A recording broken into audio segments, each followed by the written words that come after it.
Hello everybody, my name is KirkpattieCake. I'm an author and robot, and today it is all about you guys. That is right, it is LMIAY time, best show about writing, for writing, with writing on YouTube. Yes, but since today is about you guys specifically, announcements are going to be short. Number one, because LMIAY for May is happening right now, that means LMIAY for June is open and accepting and down in the description below. The second thing that I want to mention today is actually a new event that I would like to run on this channel called Pitch Fit, and it is a once a quarter pitching fest of sorts, where if you're looking to pitch your work to a new range of audiences, to find new readers, and once a quarter I will read whatever you guys have pitched. So if you're interested in the details, there are only two rules. One is you can only submit one item per quarter, and that can be a series or it can be a single standalone book or movie or whatever. And the second one is you have to have a landing page, so somewhere that people can go if they want to consume what you just pitched. Everything else is in the description down below. Our first episode of that will actually be next month. And with that said, let's get into LMIAY.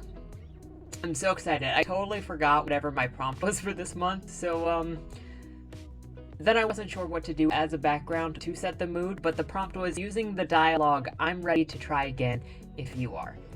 That's all that had to be done. Second chance seemed like the legitimate way to go with that phrase, but I don't know how well this backer is actually going to fit for our stories. You be the judges. So first story up is by LMIAY, and he's a cool Aussie working on comic books over there on Minds.com. You should come and join if you're not a member of Minds, because there is an excellent writing community over there, lots of great people. I'm apparently in a talking mood today. Hopefully it goes well for my reading skills. The clattering of cutlery cracks and creaks to the offbeat rhythm of my foot tapping frantically under the table as if conducting the ballet of ripples and waves in my mug. If only things were so simple. Deep breaths. Relax, John. I keep telling myself, slow and steady. Of all days, why did it have to rain today, and why is it so hot? Slow and steady. Of all days, why did it have to rain, and why is it so hot? My eyelids begin to droop, and my lungs expand with the aroma of fresh coffee. A vacuum of silence is created around me. My own personal galaxy, if only for a few seconds. A crash comes from the kitchen as the sun begins to rise, hiding away the stars in my head. My eyes adjust to the light, and I see her as beautiful as ever. The waiter reaches for her coat as it glides off her shoulders, like the ocean waves retreating from the shore, reflecting glistening stars in the sky. This was a terrible idea. What am I doing? Is it too late to turn back? Steam rises from my coffee, quivering to the beat of my foot, twisting and twirling around my spoon. I remember when we used to dance like that. It feels like a long time ago. Another deep breath. The sound of her heels tap their way to me. John? I look up. Gosh, she's beautiful. What am I doing? Why am I here? Aren't you going to help her sit? The sound of my spoon rattling against the porcelain echoes across the room as the warmth of drink soaks into my thighs and the heat of my embarrassment soaks into my face. Diana, would you like a seat? Oh gosh, are you okay? Here, let me help you.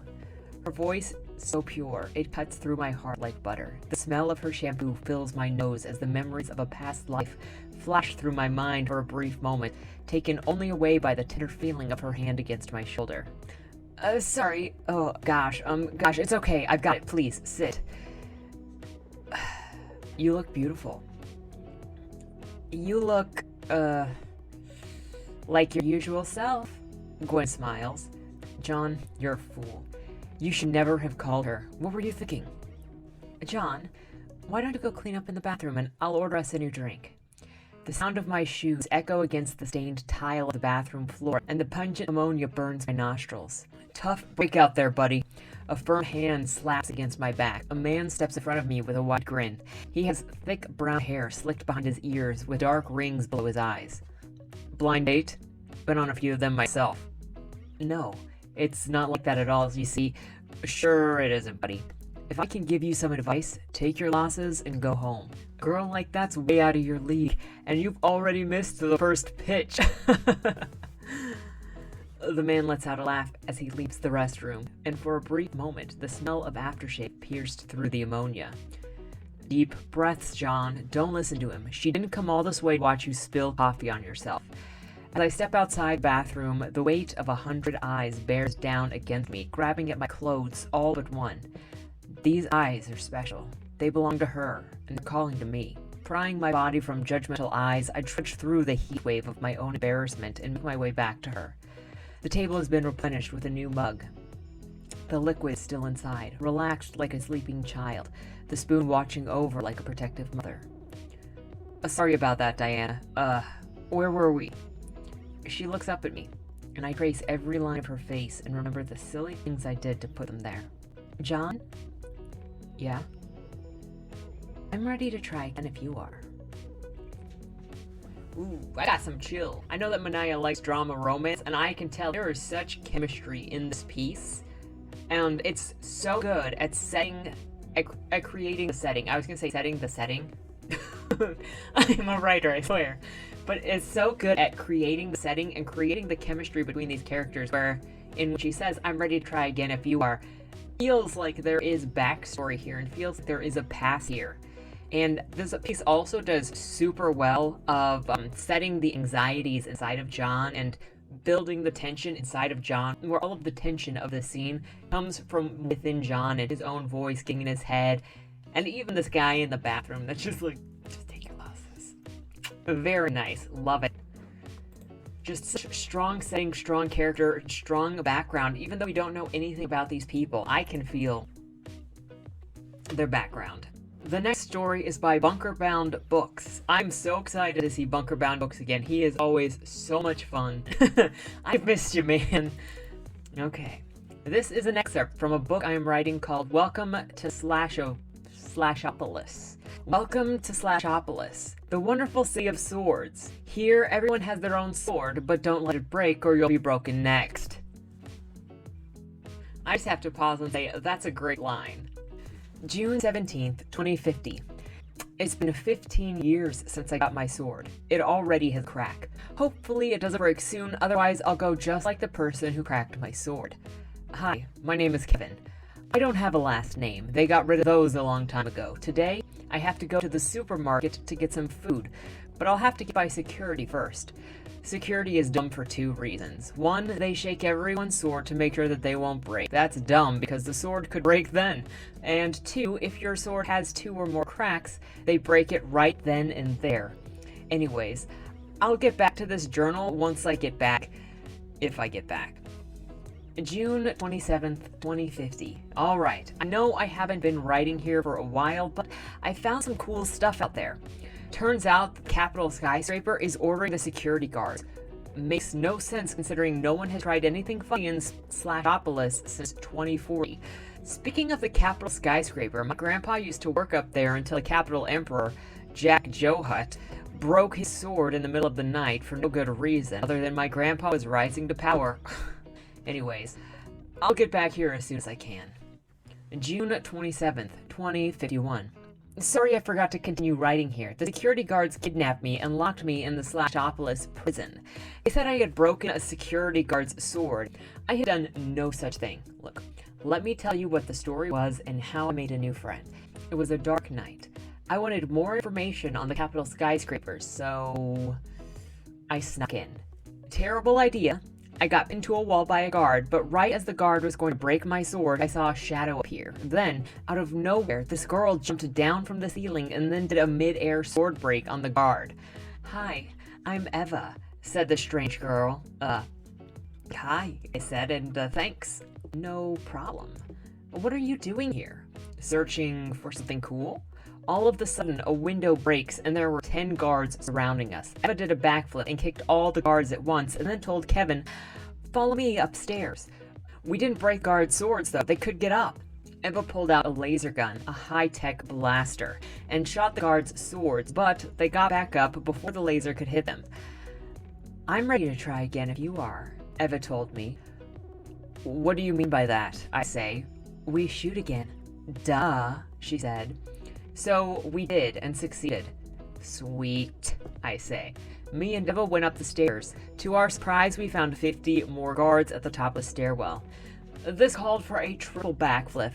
Then a Soul Slasher 9000 would finish the job. A group of 50 rushed toward us at the speed that only a turtle would be impressed by. June 28, 2051. IGTAKSF-LY.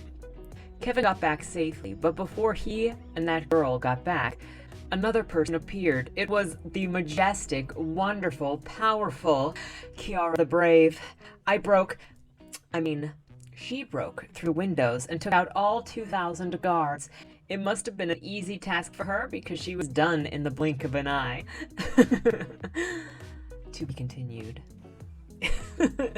Every single time. Surprises everywhere. And I'm interested in this Soul Slasher 9000, taking out all these guards, this skyscraper, this Slashopolis. Clearly, lots of slashing is going on. And I always love I always love a little play with trying different means of storytelling, like doing journals. So thank you for playing with it. Journal entries are a very interesting way to do stories, and they're not really done that often. I always think back to C.S. Lewis's Through Tape Letters. Sorry, brain dead. The next story is by R.S. Alessi, called Moichido. Moichido! My sensei shrieks the words. She shrieks a lot. I think she's trying to sound intimidating. At 5'1" with a short bob and black-framed glasses, she doesn't look intimidating. The glittering metal sword in her hand, though, that's something altogether different. What do those words even mean? Jonathan hisses at me. One more time, I hiss back. But we've done the drill 10 times. She's said it every time. It's a Japanese thing. As beginner students, we stand in the back. 5 rows shield us from sensei. She doesn't hear us whispering. The students around us do. And the guy in front of me, he's wearing a proper hakama, not black pajama pants like mine. Turns to glare at me. 4 months we've been doing this. Jonathan joined the dojo because he likes the idea of swords and hitting things. I joined because I'm obsessed with anime and manga. I call myself otaku, but really I'm a weeb. Mom pays my dojo dues because it gets me out of the house and exercising. Yame! Stop. Or, more precisely, freeze. My arm is extended to the right, sword parallel to the ground and at a right angle to my body. Sensei likes to leave us in this position while she walks around and does inspections. By the time she gets to the back row, my arm is shaking. She grabs my wrist and adjusts me like a puppet. See? Like this. Hi. That means yes, ma'am. I say it a lot. We finish the kata and drop into a kneeling position called a seiza. Even sitting is uncomfortable in Naido. Sensei makes a few announcements. The kendo tournament is in 2 months. Testing in 3 weeks. Crowder, Fernandez, that's me and Jonathan. We stand. You may continue training with the Aido. See senpai after class and pick out loaners to use until you purchase ones for yourselves. Sensei is telling us we can use unsharpened metal swords instead of the wooden bokens we are currently holding. I already picked out the Aito I want to buy, but Mom says that I have to wait until my birthday next month. I bow at the waist. Arigato gozaimasu. Jonathan echoes my words, half a second behind me. I can't believe it. Really Aidos, Jonathan says. We're standing at the bus stop. Our Aidos are wrapped in embroidered silk bags. I hold mine properly, fingers curled around the scabbard, thumb on the guard, hand against my hip. I'm going to practice as soon as I get home, I say. Is your ceiling high enough? Sure. My boken's already left several marks on the ceiling, and the loaner's Aito is longer by an inch. We can practice standing kata outside. Want to meet me at the basketball court after dinner? Jonathan gives me a sidelong look. We both know who uses the basketball court after dinner. I don't know. I got homework. I wouldn't call him on his cowardice. I don't blame him for it. Another reason Mom doesn't mind paying the dojo dues is because I'm bullied. It's been ongoing since I was little. I've always been the kid everyone picks on, and now that I'm in high school, kids joke about how one day I'll show up with a gun and shoot everyone. I do have a list of kids I wouldn't mind seeing gone, but I keep that shit to myself. Trevor's at the top of my list. I show up at the basketball court after dinner with my Ito, and he's already there, reigning over his band of not quite delinquent friends. Seriously, I don't know how they aren't all in prison. Hey, fuck face, Trevor calls out. Can't you see we're using the court? I ignore him and unwrap my Aito. The long concrete apron is divided into 2 quarts. Trevor and his friends are using one, the other is empty.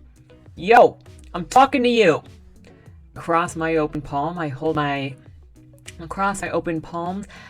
Aito and bow to it. I tuck it into my belt, one smooth motion, and tie the scabbard's tasseled length of silk to my belt as well. 4 months of constant practice, and I've gotten pretty good at this. Whoa, someone thinks he's Bruce Lee! I tilt my head toward Trevor. Bruce Lee practiced kung fu. What I'm doing is called Aido. Asshole. Maybe I've gone too far, or maybe Trevor's a fucking psychopath, because he charges me. I've been practicing kata every day for 4 months. The sword comes out, fast and smooth. I hold the hilt one-handed, high above my head, with the blade flat and down at one angle in front of me. Trevor's moving fast, too fast to stop himself, and his eyes are fixed on the shiny steel blade I just pulled out rather than on me. He's almost on top of me. I step aside. He smacks into the flat of the blade, and I let the momentum push my blade around. With both hands, I grip the hilt and bring the pommel down on the back of his head. It makes a satisfying thunk. Moi Chido? Trevor stumbles, turns. Huh? I'm ready to try again if you are. I lower the Aito, tip slightly raised, a ready position. Trevor stares at the glittering metal sword. He doesn't know it's not sharp. Whatever, Bruce Lee. You want to play ninja over there by yourself? Go for it. Just stay off my court. I return the Aito to its sheath and begin the first standing kata. Trevor won't mess with me again. Nice use of the prompt to build the story. Very much to build a theme throughout the story. Very cool. And also, there are some very specific tells when it is RSLSE. A lot of the very specific descriptions, and even the descriptions to the action, which played very well in this with the fighting at here at the last moment. The attention to detail really immerses with her storytelling. The next story is by Mason V, and it's called The Archway. Excitement coursed through Abby's veins as she yelled, "It's there! It's really there!" Cynthia was putting a third coat of mascara on, replied sarcastically, "Are you sure? The last 3 places we've gone to were all duds. Shopkeepers lying to get you into their store only to say they just sold it." Not this time. The guy said that I was the first person to call about the book ever. He said he has it. Abby's roommate walked into the living room with her hands on her hips and said, "Fine, when do we leave?" Now? Abby and Cynthia stood outside the small bookshop on the edge of town. The single-story place had a brick facade and a forest green awning. The name of the shop, The Archway Bookstore, painted in black letters outlined in gold. Cynthia tucked her hair behind her ear and said, "Is this the place? Are you sure it's open? It looks like no one has stepped inside in decades. It's an old store that sells books. What should it look like?" Cynthia shrugged. Pulling the door open, Abby rolled her eyes. The shop was dark inside. Sunlight from the large front window filtered in, illuminating the dust motes floating in the air. To the left was an old cash register, the kind with levers sitting atop a glass counter. From around the corner, a hunched-over elderly man that looked like Mark Twain's doppelganger clutched his cane tight while hobbling toward them. His bushy white mustache covered his mouth as he said, "Oh, you must be the young lady I spoke to over the phone?" Practically jumping in place, she said, "Yes, I am." The shopkeeper leaned against the counter. "Here's the deal. You find it, and I'll sell you for its original price." He lifted his cane and pointed at the stacks in front of him. "Take your time. I'll stay open as late as needed." Abby and Cynthia looked around the room. Rows of books lined the shelves that touched the ceiling. "You ready?" Abby said to Cynthia. In a less than enthusiastic tone, she said, "Let's do it." The girls searched for 2 hours and didn't find the book. Dejected, Abby said to the shopkeeper, "It's not here." Looking up, he said, "Did you check through the archway? There's more to the store." Abby ran to the back corner of the shop. There was a brick archway leading to another room. She grabbed Cynthia's arm and pulled her through to the other side. They took in the enormity of the space. Stacks stretched from the left and right of the entrance further than they could see. Like inside the main shop, overhead lights flickered above every so often. Looking at the room before them, Cynthia said, "Do you really want to do this? Is the book that important? I mean, this is a ridiculous number of books." Abby didn't care. She needed a book and wasn't leaving the store until she found it. "It's probably one of the first shelves. It was released 15 years ago, not 150. Ugh. I'm giving you 2 hours, then I'm leaving. The timer is set on my phone." Abby took one side, Cynthia the other. They ran their fingers over the spines of each book on the first row, then the next, moving further into the stacks, but they couldn't find the book 2 hours later, and 20 stacks in, on either side, Cynthia said, "Time." Abby didn't want to leave, but she made a deal. They found each other and crossed over the archway. A mirror hung on the back of the bookshelf, facing them. "Oh my God!" Cynthia yelled while touching her face. "What?" Abby said while looking at the books behind her. Cynthia pointed with a shaky finger. "Look! What happened to us? We look like we've aged 20 years. This can't be. The mirror is old. It's fine." "No, it's not fine." Cynthia pulled Abby with her, running to the front of the store. The old man was sitting in a reclining chair, reading glasses perched on his nose and a Tiffany table lamp next to him. He placed a book on his lap as he looked up and frowned. "What happened to us?" Cynthia demanded. He lifted his glasses to rest at the top of his head and said, "That archway leads to another dimension, a book lover's sanctuary. Only problem is the time-space is different there." He was quiet for a moment. "I don't go in there anymore. I was 25 when I bought this shop, owned it for 30 years, but that portal has aged me to over 100 years old. There is no rule for how much time it takes from you." He gripped his cane, leaned forward, and asked, "Did you find the book you were looking for?" Cynthia cut in before Abby could reply. "You didn't think to mention this before we went back there?" "Well, now." Head down, Abby said, "No." The old shopkeeper said, "It must not be ready to be found." She looked at Cynthia, determined to find the book, and asked, "I'm ready to try again if you are." "No, you're on your own. Look at what has happened to me because of your obsession," and then stormed out of the shop. "I'm going back in," Abby told the old man. He nodded and watched her pass through the archway again. The old shopkeeper shuffled around his store, dusting stacks, waiting for Abby to return. He reached the bookshelf nearest the archways, sweeping the brown and gray down feathers across the spines. He looked up. On the middle shelf was the book Abby had been looking for. He pulled the book from its place on the shelf and said, "Tisk, tisk, tisk. She's been looking for you. I just hope that she makes it back in time." What an interesting way to take the story. Just right through those archways. You know, I'm very interested in this shop. I bet there are so many stories that could be told with this shop and this archway in this book. So I am so interested in this old man and the different stories that he, reminds me of something. And I feel like there was a librarian comic on Webtoons that specifically, it was more horror. But it's been a while since I looked at that. But I think that's what it's giving me vibes of. And I would be so interested in a story from the shopkeeper's perspective and the different people that come in the door. Very interesting. And the final story of today is from Blake.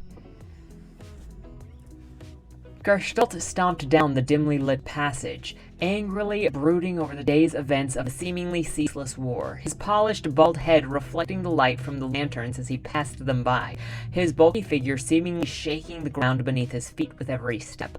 Report had come in earlier that 4 of his officers had just been found assassinated, murdered in cold blood. Thinking about it made him even more angry. It was a shame to lose officers on the battlefield, but it was a larger waste if they died outside of combat. Now it was time for him to take matters into his own hands. He marched adamantly to his wife's chamber, past the many marble pillars that lined the vast hallway of Mount d'Armor. He must inform her that she would be on her own to care for their son while he hastily prepared to position his troops on a march on Osiris. Osiris was one of the last 3 strongholds of the Cerealians who ruled these lands for millennia, but their numbers had greatly dwindled the longer the war waged on. Gestalt and his troops of Beryllians had moved into the state 2 years ago and captured city after city. Fortune had been on their own side. "Where do you think you're going?" A blade flashed out from behind a pillar and pierced deep into Gestalt's collar. Shocked, his eyes bulged as he wheezed and struggled against the excruciating pain from the aloe sticking into him. Desperately, he peered into the shadows to find his assailant. His body shuddered and his face flushed red from the spike of adrenaline.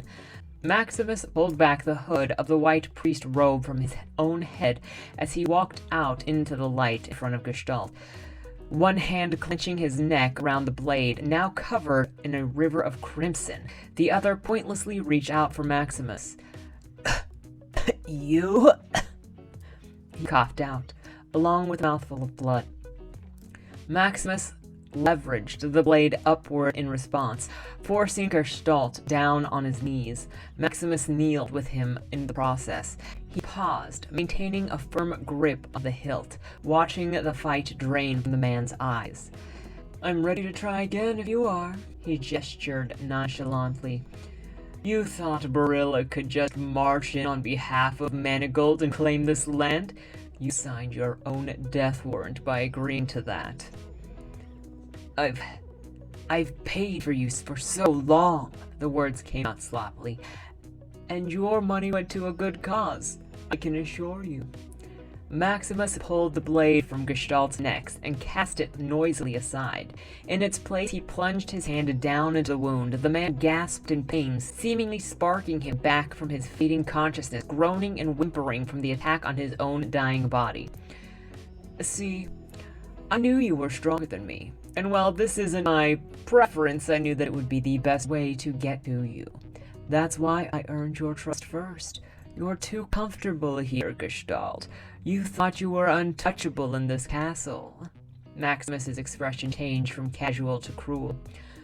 "But you were strong. You got careless." Gestalt faded from consciousness, and Maximus knew that at last the man was dead. He pulled his hand from out of the cadaver, assured he had absorbed the last of the man's strength before he had faded out. He reached for his blade and watched it change back into a harmless, cylindrical pole before stashing it away. Walking over to the balcony, he removed the white robe, revealing his intimidating dark armor made of leather and chainmail. Casually strolling back toward the collapsed remains of Gestalt, he looked down at the pool of crimson he now lay in. He knelt, picking up the man's lifeless hand, and removed the ruby-encrusted ring. He inspected the jewel. Inside, the dark rock it seemed to twist and swirl a dark and cloudy storm, and the longer he looked at it, the further he seemed to slip into its allure. "Nero, if you can sense me, I'm doing something very naughty." He broke his gaze free. The night was young, and he still had much left to attend to.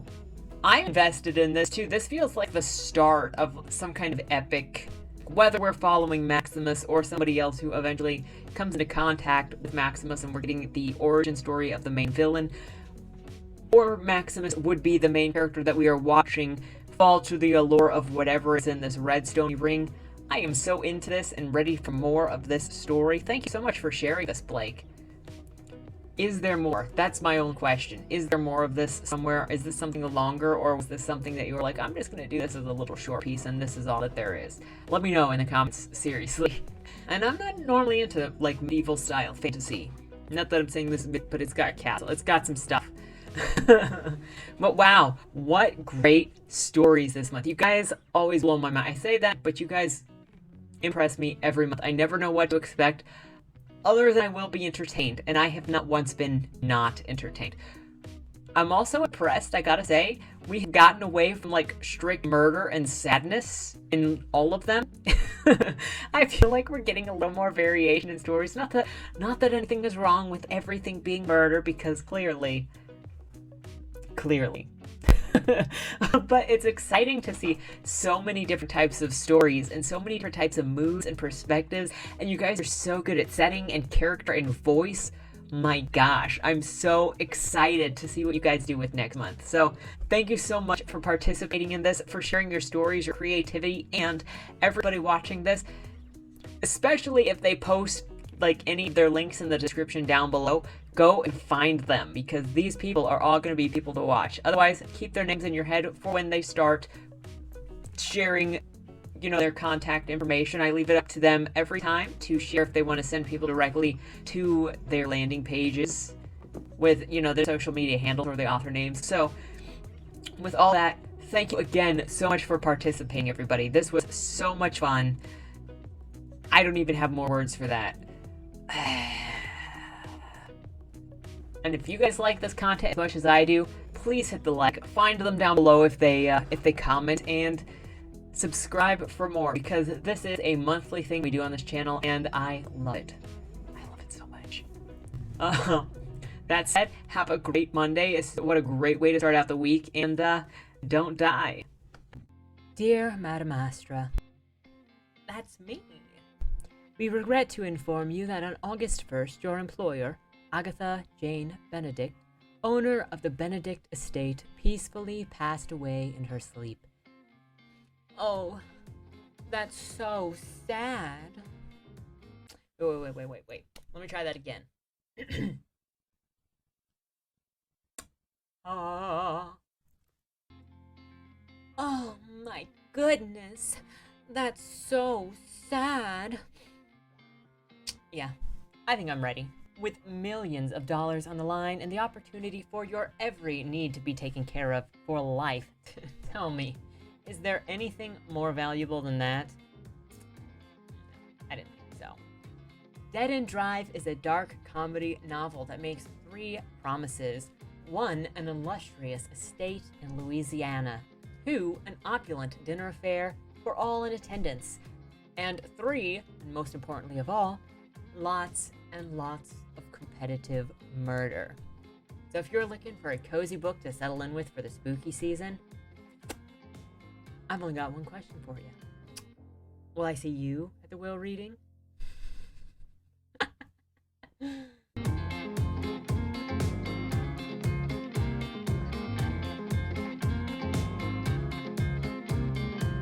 Only losers!